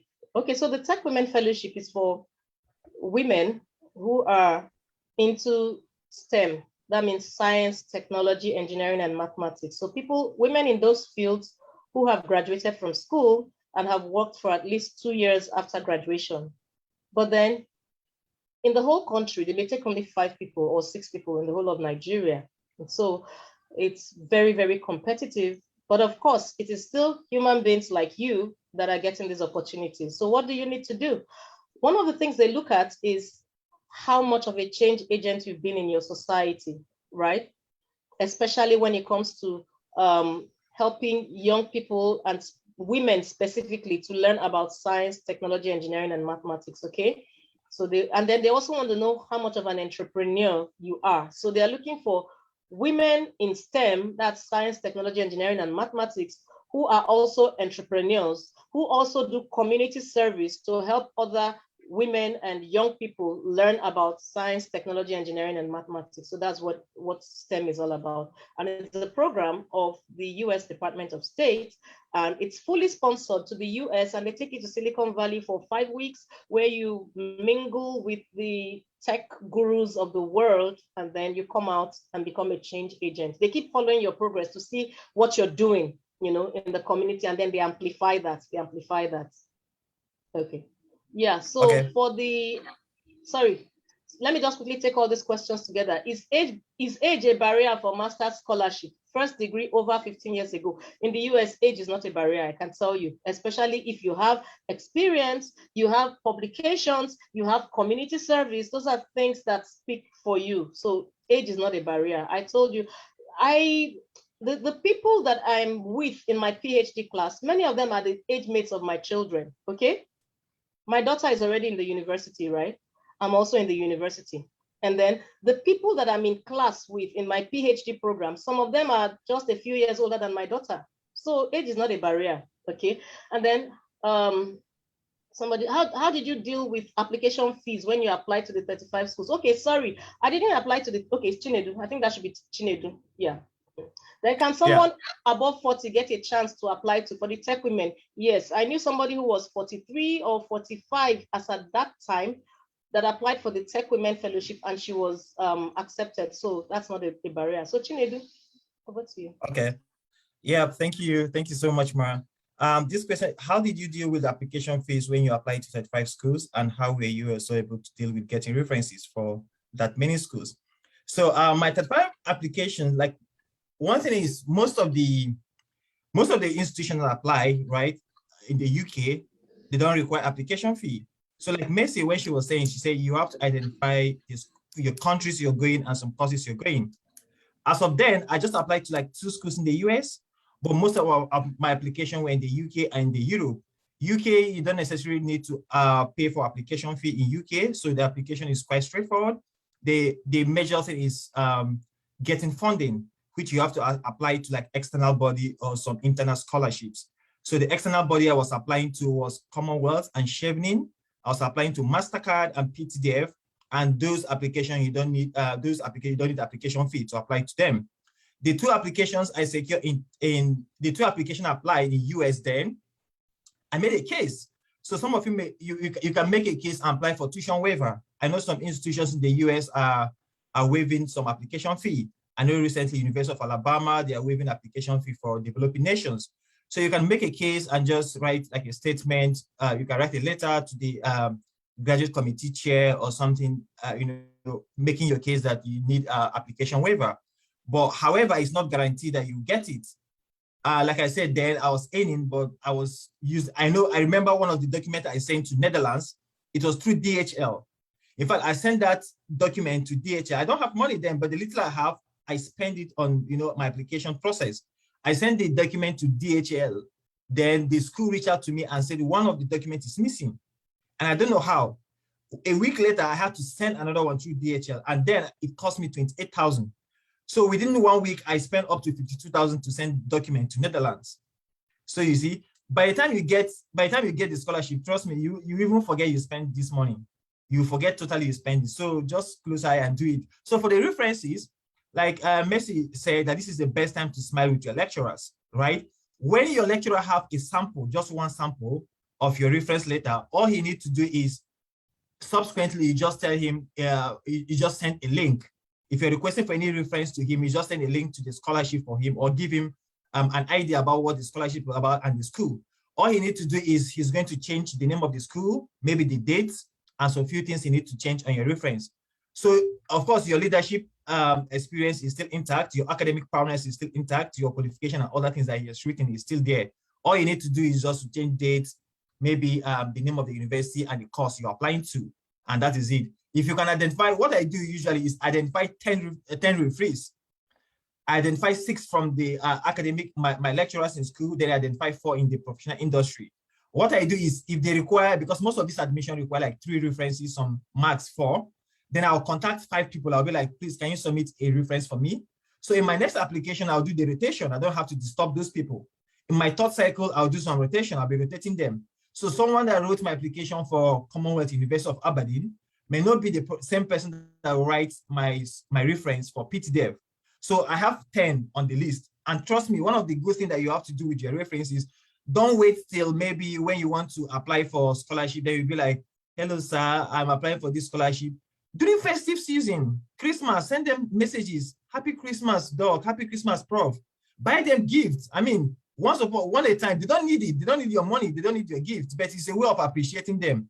When they come, just get a bottle of wine, go to the office, thank them for everything. You know, if the wife is, you know, to ask about the family once in a while, how is your family doing? I'm just checking on you.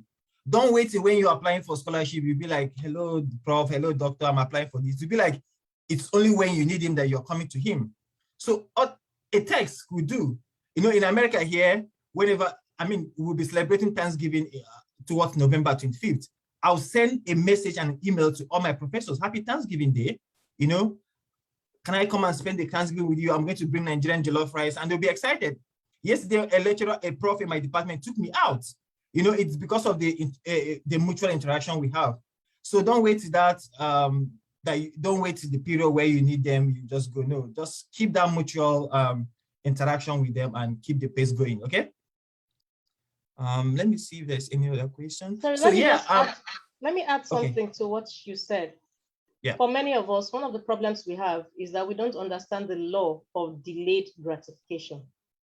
Delayed gratification simply means I have this money now.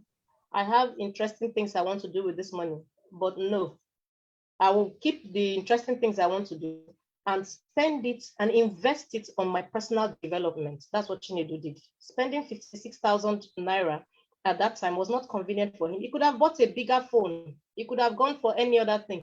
Some of you, the phones that you are using, they are so expensive that if you sell that phone, you can do at least one scholarship application. I'm telling you. So begin to understand and practice delayed gratification. Those things that you are using to compete with your mates. Everybody wants to be like their mates. You want to wear the same things your mates wear. You want to use the same kind of phone your mates are using. Okay. No, this is not the time for that. The thing is, if you invest this in your personal development, a time will come when the people that, in fact, those mates you are trying to compete with, they will not even be at the same level with you. And this is not so that you can become above anybody. It's just that there's a place you are going to, and it requires some sacrifice. Make the sacrifices now. If you need to cut down on the number of meals you take in a day, just for now, manage, do it, do the things that are important. Food will always be there. By the time you have all these opportunities, food will not be a problem again. I hope it is clear. So I just wanted to add that practice delayed gratification. Hold on, restrain yourself. You must not spend that money on that thing to look like you are like everybody. Okay. All right. Thank you so much, Ma, for adding icing to the cake. Someone was asking, must a reference be lecturers? So most of this application, that is why it's good to read the application eligibility very well. Most of this application we specify on the application portal. We need 3 referees, right? 2 academic referees and maybe 1 industry or 1 professional. Some will specify what they want. Some people will be like, we need 3 academic referees. So always read the eligibility criteria carefully. Go through their, read it carefully. Even their referees, they specify it. So, but if they didn't specify, they said, we just need 3 referees. Just know that you are applying to graduate study, and academic referees are very people that lecture you. Those are the people that know your academic qualification. They know everything. So what you're going to do, if they need like 3, you may select like 2 academic, because they are priority, you may select 2, then get 1 from the industry that understands maybe that we write something about maybe your leadership skills, your managerial skill, your communication skills as well, and then join them and submit. So it's very key, it's very important you read the eligibility criteria.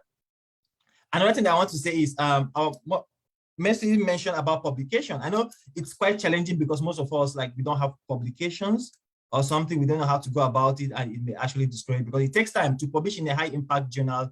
Kind of takes time, or in a good journal, right? It mustn't even be high impact, can be like Q2 or Q3. Sometimes it takes time. Maybe you're out of the institutions, you're out of your university, you don't know how to go about it. I know one of the things that worked for me was, I said, what am I going to do? Even though I have like 2 publications there, but I needed to add more publications, what I did was to write a short communication.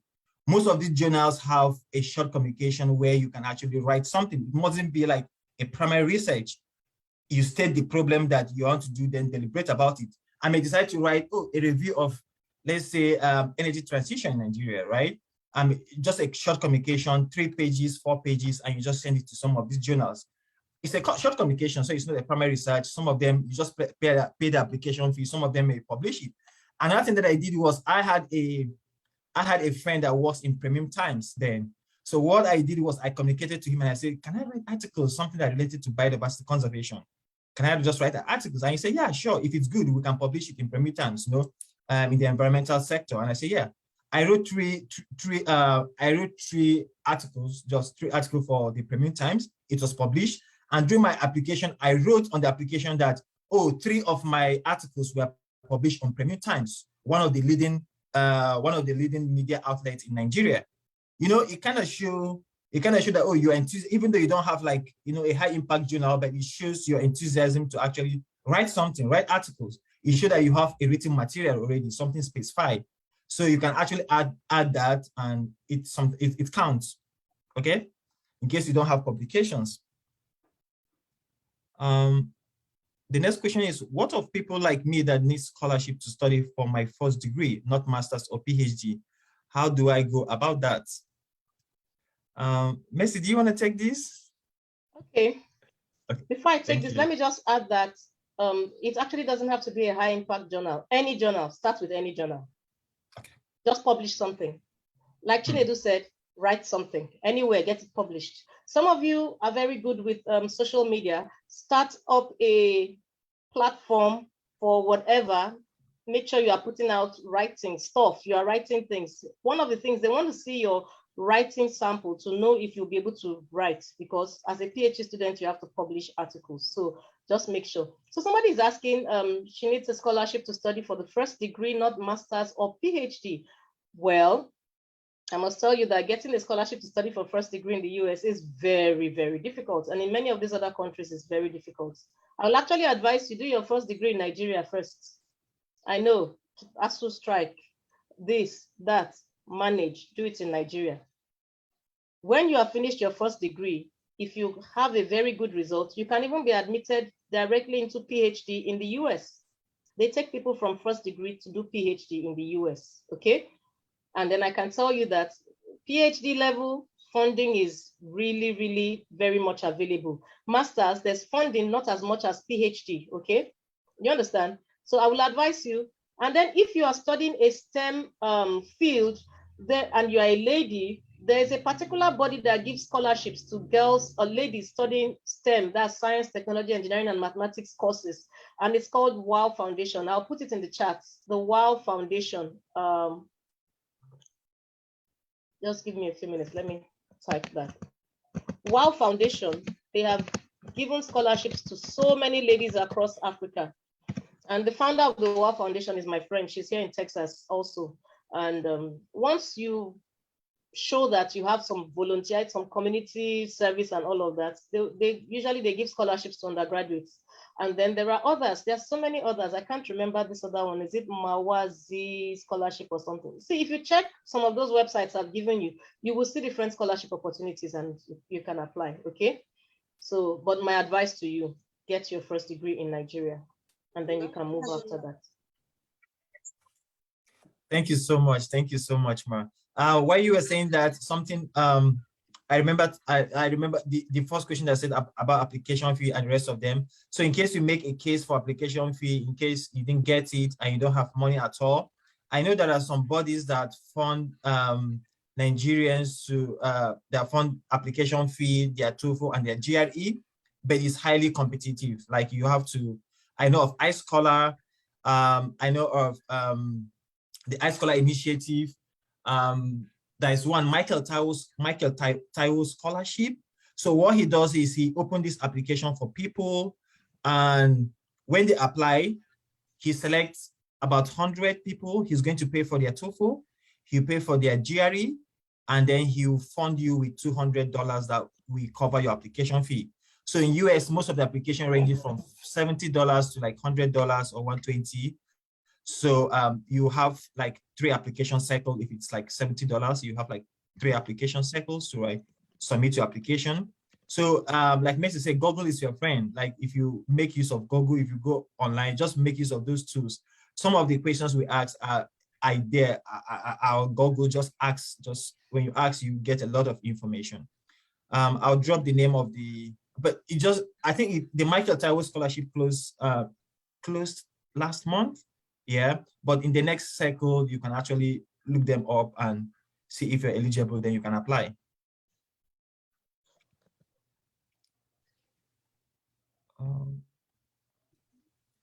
I think there is no more question now. And I'll just hand over to the organizers. Wow. Wow, as in, this has been, I'm saying the thank you just rolling in. This has been absolutely beyond amazing. Thank you, Ma. Thank you, sir. And I'm so happy you shared your turning points. So I had to, for me, that was absolutely amazing. Stop complaining and don't stop complaining.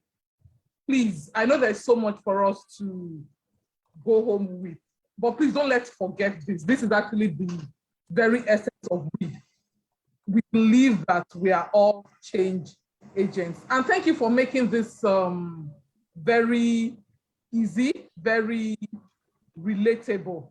I'm sure that same way you are meeting Chinedu kind of like upfront today, in the subsequent not many years, you are going to have people walking up to you in conferences and reminding you of the sacrifices that you both given to us today.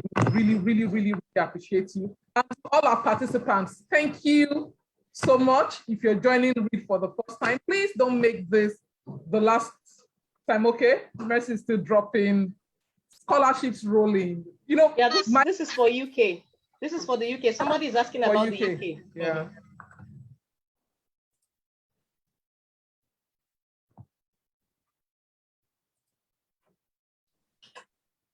Okay. I just remembered something. The Commonwealth Share Scholarship that I won in 2019 is open. It just opened 3 days ago. So just go through the eligibility criteria and start packaging your application. It's quite, I mean, this year they have numerous slots. In fact, they are funding a lot. During my time, Nigerians were, both PhDs and masters were up to 200. Yeah, so that's a high number. Like you could be one, package your scholarship. Do you know the reason why we don't have much questions today is because Mercy has really packaged, it's a lot of things. Like it's well simplified, it's a lot of information. So she has actually dissected the nitty-gritty of the whole scholarship application lines, right? So even me, I learned a lot. I was just jotting, and I learned so much. So swim into action. In fact, this is the right time. I'm really excited that we are organizing this at this time, because this is the best time to apply for scholarships. Most of the scholarships in the USA will be closing between December and January. for 2022. So this is the right time for you to start checking them out and start applying. Commonwealth Shared is open now, is going to be for a period of 1 month. This is the time for you to swim into action and start submitting those applications. I mean, you have all the tools right now, all the tools. Just start packaging your application. I was wondering if people are still available and the platform is still open. I can actually read some of my writings. It might inspire you. It might help if the organizers, if that's okay with them. What I actually wanted to ask Ma is, and I'm surprised nobody has asked that, we are a bit laid back. If anybody wants to connect with you, is there any handle where you do like mentorship, coaching, Chinedu? So if you want to reach out to you, like ask questions one-on-one? For me, I would say that for now, I'm really, really very busy. I may not be able to handle a lot of one-on-ones, but then if you have specific questions, you can reach me on LinkedIn. Just look for Mercy Sosanya. Just reach me on LinkedIn. And if you send a message, it may take me like 2 days or 3 days to get to it, but I will respond. And then, like I said, specific questions. You know, many of us in Nigeria, and the way we do things is that you just have a general idea of what you want to do, and you expect the person to pieces it for you, you know, bring it down. No, it doesn't work like that. The people who are mentors, many a times they have a lot of things that they're handling. I'm a student, I'm a worker, I have a family, and I'm doing all these kind of things. I'm doing speaking here and there and other programs. So I'm not trying to discourage you or anything, but I'm just trying to say so that I will not raise your hopes. And then at the end of the day, I'm not performing to your expectation. You feel that, that's how they are. When they get to a particular position, then they forget people. No, that's not it. We are very busy. So if you have a specific, I have applied to this place and I'm looking for this information, or I'm writing my budget and I run into a problem, I would definitely guide you. That's easy because it's specific, sharp. I give you the answer and that's it. I hope it's clear. I hope nobody feels bad now that, okay, I'm a monster or something. No, that's very fine, but that's why we're asking. So once we get the response, it's fine. And that's why we're asking for the channel that is best appropriate for you. So is it okay for us to drop in your LinkedIn? Yes, you can send me a message on LinkedIn. That's fine.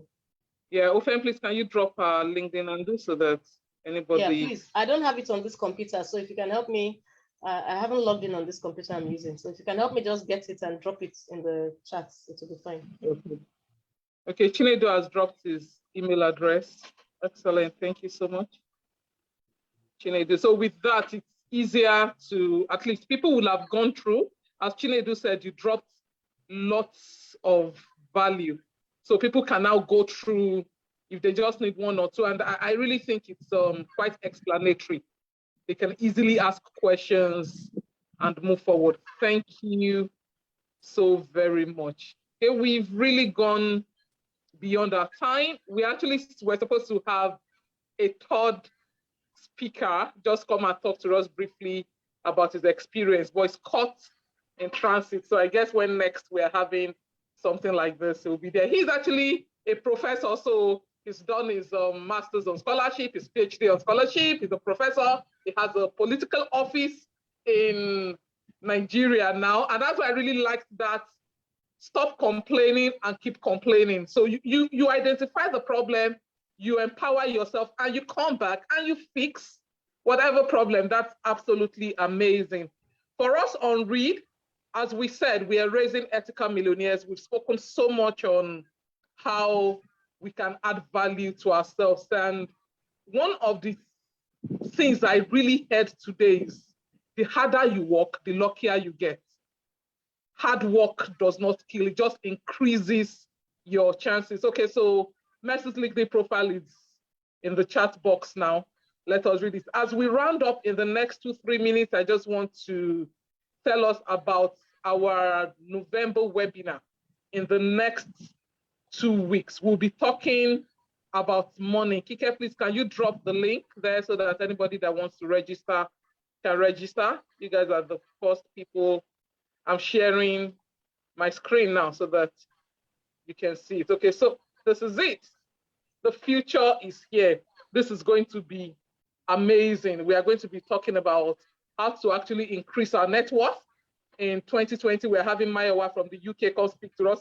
Okay, so today we have everybody from America. So we are having one person from the UK, one person from Nigeria, and our moderator is from Nigeria. But we'll be talking about global opportunities, how to harness global opportunities to increase our net worth.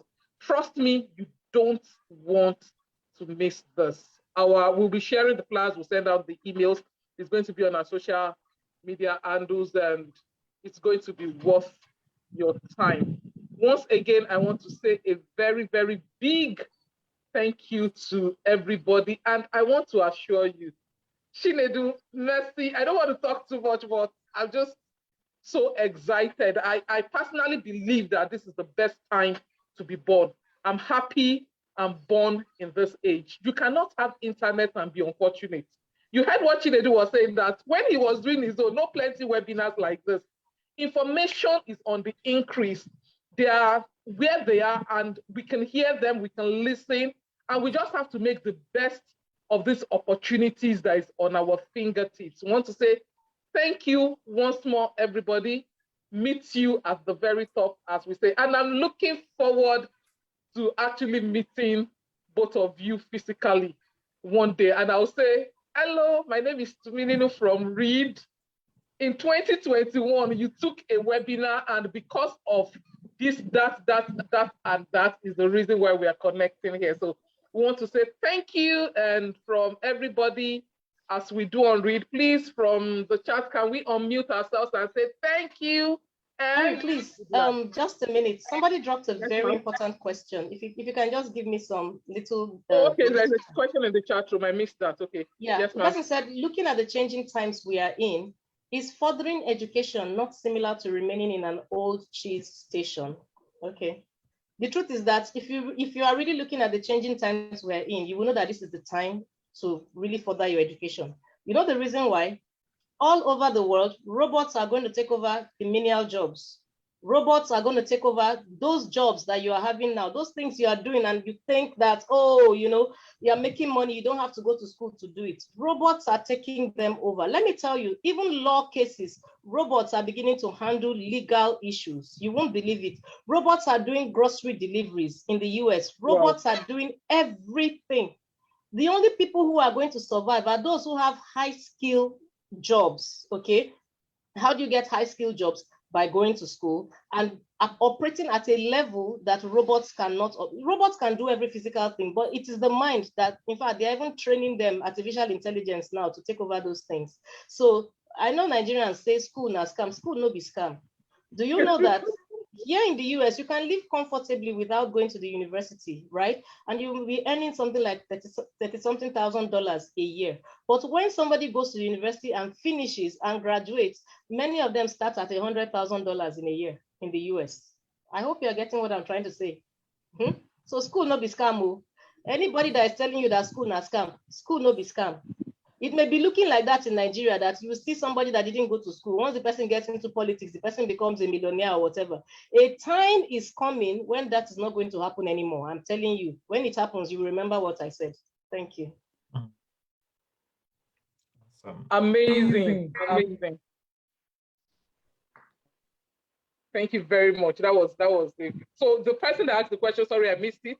That was an amazing question. And thank you, Ma, for the way you answered it. School no be scam. My dad used to say that the only equalizer between the poor and the rich is education. So please, school no be scam. Do whatever it takes. And it's not difficult. A step at a time, we take it. So please, can we all unmute our mic and say thank you, thank you, thank you, thank you, thank you. Thank you, Ma. Thank you, everyone. Thank you very much. Thank you. Thank you so much. Thank you, Chinedu. Thank you, Mercy. Thank you. Thank you. Thank you very much. Thank you. Thank you so much. Thank you so much. Thank you, Kinsley. Thank you. Thank you.